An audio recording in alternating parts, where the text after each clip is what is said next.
So I want to take a moment to come as we close is for you to have a moment to just share some encouragement words, final words of advice, some takeaways you would share with people that are right now, as they're watching this, they're grieving a loss and they're feeling isolated. What would you say to them to help them just make one more step forward? Okay. One thing that comes to mind is, uh, is there any space right now in your wounded heart for gratitude? And I think that there might be. And I speak about this very gently because very often, I know my wife died 3 years ago, and I'm just looking at the anniversary coming up in a few days, the third anniversary for death.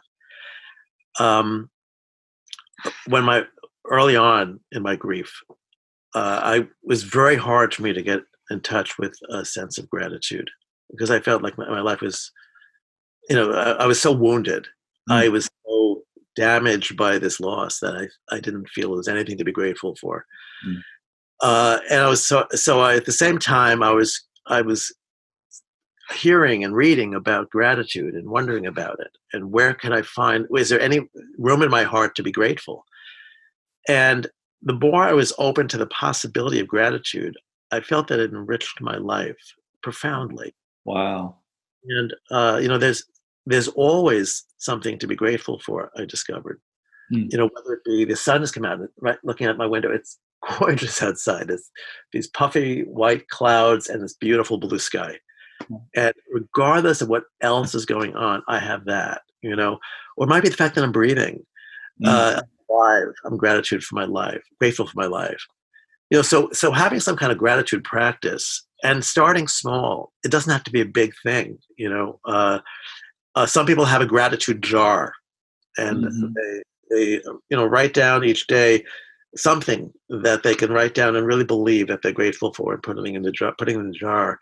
And sometimes when you're just really in that dark place of despair and really can't see anything to be grateful for, you can go to the jar, and pull out some things that you were grateful for at some point earlier, and say, "Oh yeah," whether it be the birds on your bird feeder, that bring you joy, or when you got outside, and you're able to really just appreciate the spring starting up and the buds on the trees and the bulbs coming up.